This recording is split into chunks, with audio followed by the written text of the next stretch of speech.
Hey guys, welcome into my studio.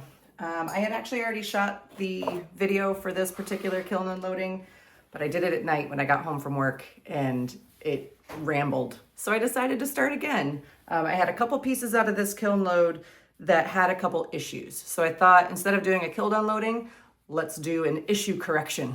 So the first big issue that I had out of this kiln load was one of my pieces had a drip that came down and stuck to the cookie. So I was going to talk to you guys about how I've solved that problem. The piece in question is this mug. This is Mayco's Frosted Lemon on the bottom with sandstone on top. That was 2 coats of each. So the mug, when it was on the cookie, I had this strip right here came down, and this whole piece was stuck to the cookie. And there was one little spot on the other side where this strip came down and just barely kissed the cookie, and that one stuck as well. That one came free all by itself. Before I had even opened the kiln, that one had a little bit of a crack that chipped itself off from the mug itself, but the rest of that glaze was stuck to the cookie here. So my cookies are kiln washed. It's just bisque clay that I put kiln wash on. I always put it underneath the pieces that I think might run. Just because I'd rather clean these and throw these away than clean my kiln shelves. So just something to note, if you're using cookies, or even if you're just putting your pieces on your kiln shelf, if you ever get little chips like this of glaze, don't handle anything like this without gloves on. I'm obviously not touching that piece. That will cut you. It's as sharp as a razor. But the way that like I said, this piece broke free by itself, and the way that I removed the mug from the rest of that cookie, from the drip, I did try to just crack it off. I didn't want to damage the mug. I don't care if I break the cookie, but it was stuck on there pretty good. You can see that's about 1 inch of glaze that was attached. So what I do in that case, I have a Dremel. I'll show you, I have it with me. So my Dremel has a diamond bit that I use. So this is diamond encrusted, kind of like you would get for sanding pads that you can get from like Diamond Core tools. And I just take this outside, I put on safety glasses and gloves. I have a bucket of water out there with me, so I dunk the piece in water, use the Dremel really carefully right at the base, like closer to the cookie than the mug, so that if it's gonna go off, it goes off into the cookie and doesn't break the mug. After I get the cookie removed, I bring it inside, and I have a couple of diamond sanding pads, the big ones that go on my wheel head from Diamond Core tools. So a couple different rough grits of that, grind it down. And then once I get the majority of it done, I'll take my piece. This is all finished. I already did this one. I take the piece over, and I have 3 different smaller pads, hand sanding pads that I have from Diamond Core.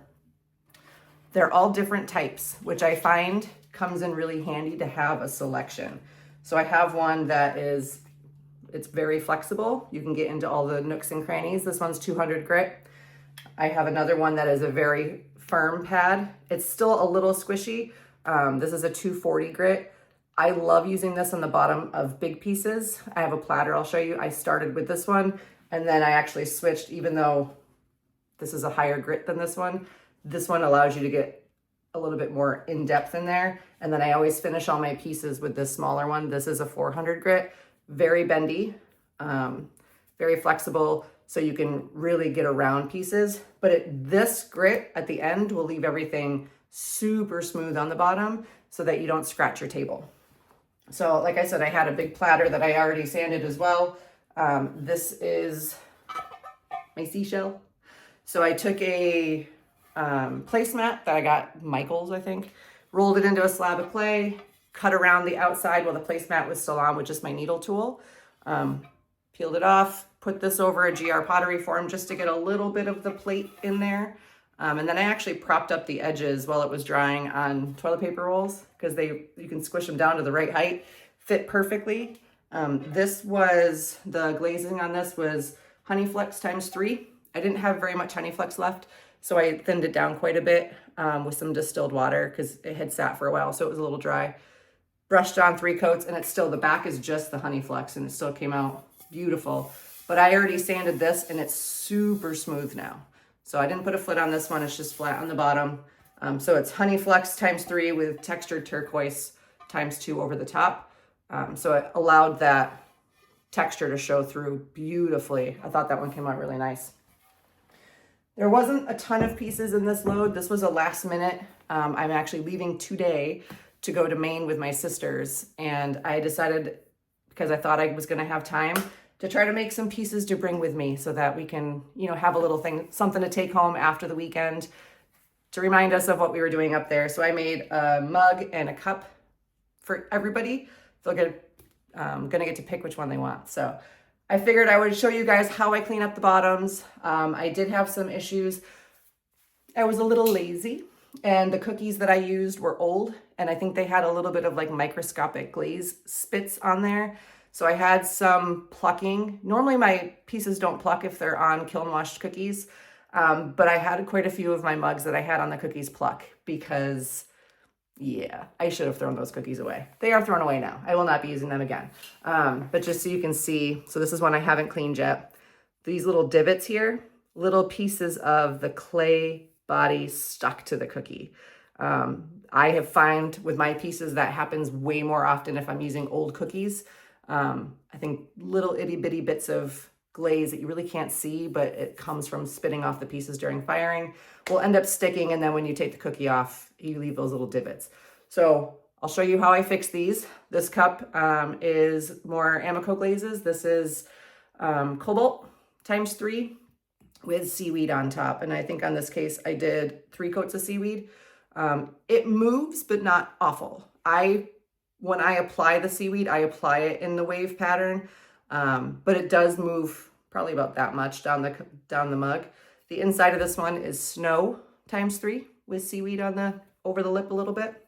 And then each of these mugs that I did in this style, these are just hand-thrown mugs, but the handle is wheel-thrown mugs, but the handle was hand-built. So this was just slab that I used. A tool that I got from a potter in the UK. The company is called Potter, P-O-T-T''R. You can get these little handles for the wheels. So I have 5 of these little wheels. They all have different knot patterns on them. So each of the handles had a different knot pattern. I also used this for the cups that I made around the lip. So I'll show you those in a minute. So when I have a piece like this that has those little divots in the bottom, I will usually start with my firmest pad to kind of smooth everything out to begin with. So you always want to do this with water. So I have a little bucket of water here. I just dip it in the water and go in circles on the bottom. Clean it up as much as I can. It goes really fast, so you don't really need to go crazy. I try to go in different directions as well. So don't just go in one direction back and forth like this. You will end up with groove lines in the bottom. So I'll go around, I'll go back and forth, I'll go this way. And once the majority of that is taken care of, I switch down to my very flexible one, because then I can use just my fingertip on the spot that I'm after. So these little plucked pieces, they're not gonna hurt the integrity of the mug. And I'm not selling these. These are gifts for my sisters. So for me, it's like, I'm gonna make it look good and be smooth on the bottom so it's not going to break anything. But these are just minor imperfections. Like you can't even see it when it's sitting on the table. If this was a piece that I was gonna sell, I would probably consider this a second, only because it's not perfect. And I do have a large issue with things when they're not perfect. I want them to be exactly how I envision them. Otherwise, you just discount it a little bit. And if somebody's willing to buy it with the imperfections, that's fine. So I've switched over to this one. This is my 400 grit. This one I like to refer to as my polishing pad, because when I get done with it, everything on the bottom is just super duper smooth. I was a little bit daring with these glazes. Normally I leave about a 1/4 inch space at the bottom of my piece to make sure that the glaze isn't going to run off and touch the cookie. But I used very stable base glazes, so I was able to go right down to the bottom, all the way around the piece. And I made sure that the top glazes stayed up enough that they weren't gonna run all the way down. Obviously didn't work on this one, but that's why we use cookies. That's why we live and learn. So once I get it down to where it feels very smooth to the touch, I just rinse it one more time. want to make sure that you're not dumping the water that you use for this back down your sink, because it does have clay particles in it, and it will over time start to clog up your pipes. Usually I'll take this water out. You can see my backyard back there. I'll take it out and throw it over the fence. There's not actually glaze in this, it's just clay. I'm cleaning up the bottoms of the pieces. So once I finished with this one, nice and smooth on the bottom now, you can still see this one did have the deepest pluck. So you can still see where the plucking was, but it's not rough anymore. It's nice and smooth to the touch. So I'm not gonna make you guys watch me sand all my pieces now that I've explained how I do it, but I will go through and show you some of the other things that I made. This is another one of the mugs, different texture on the handle. This one's just Mayco's Cenote ×2. Most of the time when I'm using Mayco glazes, I do 2 coats. Amaco glazes, I usually do 3 coats. And it's not really because of the thickness of the glazes. Mayco does tend to have pretty thick glazes, but I've just found that for me, they act better with 2 coats. I put my glaze on with a really big floofy fan brush. So I have a whole bunch of these. I got these off of Amazon. They're nothing special, but they're not a thin fan brush. They are very thick and floofy, and I load them right up. So if I'm applying glaze, I dip in, get a bunch of glaze, and as I'm putting it on, when it starts to streak on the piece, I go dip in and get more glaze. So I don't like to leave, I'm not trying to get every single last bit of glaze out of my brush before I reapply. The load that I did, just so you guys know, I fired a cone 6. It got a little hot. This is my cone 7. So that one did start to bend. So it was a hot cone 6, which is probably why this one had so much movement on it. I did have one other piece that kind of ran really far. It didn't really react the way I thought it was going to react, but you know, it's still very pretty. I can show you guys that piece. This one is winter wood on the bottom with muddy waters on top. Literally the muddy waters only went down to here. So it had this much movement on top of that winter wood. Never touched the bottom, like the bottom was still good. This one had a little bit of plucking too on the corner. These ones, I put that design across the bottom and then also around the lip. The way I was able to do this, these are hand-built pieces using jigs from Alexandria Pottery Company. These were new jigs to me, so I got to play in order to make my sister's gifts. These jigs are 3D printed. So, and you can actually go on her website and have templates, paper templates that you can print out for free. That way you know how big you need to make your slab of clay. And I didn't put the design into the lip prior to putting it on the form, because you really have to work it on the form. You end up cutting the clay a little bit short because you're wrapping it around, and you can put a lot of pressure on these. So you end up having a lot, especially at the bottom that you cut off. So after I had it on and I had everything on there really nice and tight, then I took my little roller, and being careful, I just rolled it along the edge over the clay to inset that design. The bottom piece, after I rolled it out and cut it, I put the design in the bottom of it so that each one of the pieces ended up having it around the lip and also on the bottom, the same design. Alexandria Pottery Company has a ton of jigs like this on their website. I have 2 of them. Actually, this mug was also made using one of her jigs, large cafe mug jig. It also has the separate piece that you can use for the bottom. This one has a little bit more, so you can choose if you want to take that bottom piece and wrap it up, or just cut it along to fit the bottom of this and then form it on. So those ones came out really fun. She also has these beautiful little cone formers that you can put in your mug at the end. So after you take it off of the jig, set this in for a little bit so that it maintains that roundness while it's drying, so you don't have warping in the kiln, which these work great. I really liked that.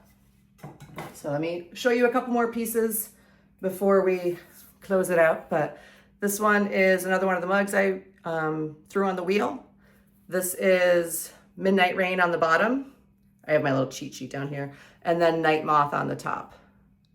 It's giving me very Van Gogh vibes. I like this one. And then the design on the handle on this one got a little bit obscured because that Night Moth has a lot of crystals in it. But that one came out really cool. The other mug that I did was another hand-built one using the Alexandria Pottery Company jig. This one I rolled out and then used a Clayshare rolling pin. As you can see, I have a little bit of a problem with rolling pins. In this case, I used this hibiscus pin. I don't have handles on this one, but it works just as well. You just use your hands on top to roll it in. So using that pin, you can see the design on the mug. I also have the design on the bottom. So when I sand the bottom of this one, right now it's pretty rough because it's bare clay with texture in it. But when I use my Diamond Core sanding pads, it'll end up being smooth, very, very smooth. The glazes on this one, this is mulberry, and then seaweed on top. So the mulberry, I did 3 coats. I may have lost count in the middle. It may be 4. I keep track on a piece of paper while I'm doing it. And then I came back and said, I don't know if I put a tick mark down. So it's at least 3 heavy coats to try to eliminate any streaking because it's a Celadon glaze. And then, like I said, it's seaweed over the top. Seaweed plays, these 2 colors are beautiful together. This was just a plain handle. I didn't do the texture on this handle. So that one came out really nice. And then I have the 4 mugs that I make. I already showed you guys this one, or sorry, the 4 cups that I made. One of the other ones was raspberry mist on the bottom, Mayco glazes, and then night moth on top. I had not done this combination before. I'd gone on Mayco's website to look for some inspiration photos. And this one did not move as much as I thought it was going to. I might have to do 1 coat of night moth next time to let the red shine through. I mean, it's still very pretty. You can kind of see this is the look I was going for right here at the lip. So it just barely broke at the lip. But I was hoping that this one would be a little bit more red tone showing through. Still love it. Still gorgeous, but it didn't move nearly as much. And then this one also has the design on the bottom, which you can see the night moth like completely obscured it at the lip. You can kind of feel that it's there a little bit, but really it's only the bottom of this one that's showing it off. Next one, I've done this combination a million times. I love it. It's beautiful. It always works like perfectly. This is Norse Blue and Muddy Waters on top. I love the color that Muddy Waters turns when you put it over Norse Blue. It just gets such cool drip patterns in it. And then the inside also. This one on the bottom had a different design. Again, you can't really pick it up very much. You can still see it, but obviously if you're using glazes that obscure texture a little bit, you're gonna lose that. You have to pick your glazes appropriately. I picked glazes on a couple of those just because I like the glaze look, not so much so that you could see the texture. The last one that I did, these are Amaco glazes. This is iron luster with oatmeal over the top. So the texture on that one came through beautifully. You can see it on the bottom too. Yeah, and I love how iron luster looks. So this was 3 coats of iron luster and 2 coats of oatmeal, which is typically what I do with this combination. Oatmeal goes on pretty thick, so you don't need to do 3 coats with that one. And it moves a lot. So if you put 3 coats on a vertical surface, it can run. 2 other little pieces that I put in there. Like I said, this was just a load for stuff for my sisters, but I had a little bit of extra clay after cutting out one of the mugs and the handles, I think. So I rolled in with another one of my Clayshare rolling pins, just a little trinket dish. This is covered in smoke, which is an Amaco Celadon. It's just a gray, but it gives a little bit of like green undertone in there. I really like this, this Celadon. It's very pretty. And then the last thing I did, I used some GR Pottery Forms that are stacked. It's the bowl stack that Jeff has. It does leave a little bit of a line when you do your bowl over the top of it, but after I turn it out, I just do a little bit of cleanup on the inside and it comes out nice and smooth. I used this on my Wah 2 system, even though it only has 1 hole. Like the Wah 2 usually has the 2 pins so that this doesn't spin. It worked fine. So I rolled out the clay, a slab, draped it over, did most of the forming on my table, and then brought it to the wheel to finish the lip and put the foot on. So it's a nice way to get a very even cut round lip on it. And it's a beautiful way to put a foot on. I really like using the wheel to put the foot on the bottom of the bowl. So this is Norse Blue with sandstone over the top, I believe. Nope, I lied. Winterwood. So this is Norse Blue with Winterwood. 2 coats of each. I took it on the outside only down to about here, so it did get some movement. You just got to be careful. Yeah, this one came out beautiful as well. I will also clean up this with my sanding pads before I take this one out with me. But yeah, so I just wanted to come on and share with you guys that load that I had for my sisters. I'll probably wait till after they get to see their pieces tonight to post this video. But if you guys have any questions, please put them below. I love getting questions. My goal with these videos is to help other potters be successful in their studios. So if I do glaze combinations that you want to know exactly how it was applied, please ask. If you didn't get what any of the glazes were, please ask. I love being able to share with other potters and help them try new things that maybe they haven't tried before. So as always, thank you guys for watching. If you haven't already, you can like and subscribe to get any more videos that come out. And I hope I see you guys again soon.